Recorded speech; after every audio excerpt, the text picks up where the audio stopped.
Minimal residual disease is exactly what it sounds like. It's the disease that you can't see under the microscope, but it's still there.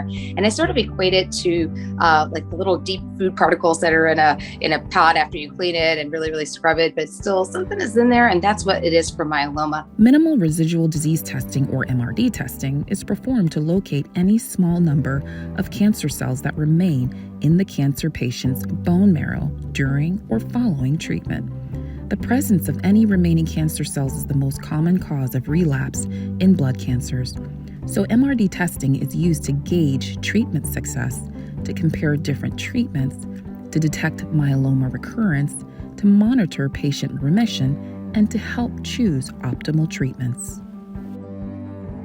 So when I was first diagnosed, MRD testing, or minimal residual disease testing, sometimes called measurable residual disease testing, was just starting to, I guess they were looking at having it approved by the FDA for clinical trials only. It still is only approved for clinical trial in a clinical trial setting as an endpoint. However, a lot of myeloma specialists are using this MRD testing to help guide decisions. It's not approved for that yet, but to help guide decisions for patients who have a really great response to their induction chemo and stem cell transplant that they may have after induction chemo.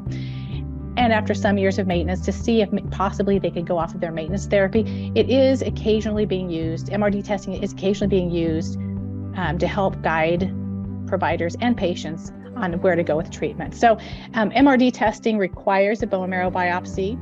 The most sensitive MRD testing, it's called clonoSEQ testing. It is NGS testing. It does require the original bone marrow sample, and then they can track that over time each year or however often you have bone marrow biopsies to see if the cloned cells are still there. So MRD testing right now requires the bone marrow biopsy. I'm hoping that someday it can be done with a blood test, but it's really important for tracking purposes to see if you're responding to therapy, to see if you're staying in remission during maintenance therapy, and to see if it'd be worthwhile if you're having toxicities from maintenance therapy to consider going off of that therapy. You can test to see, right now, the MRD testing is testing to see if they can find one myeloma cell out of 1 million cells. So it's called 10 to the minus 6 MRD testing. That's the most sensitive test that's out there to date, and really important if you're considering possibly going off of maintenance therapy or having significant toxicities during your treatment.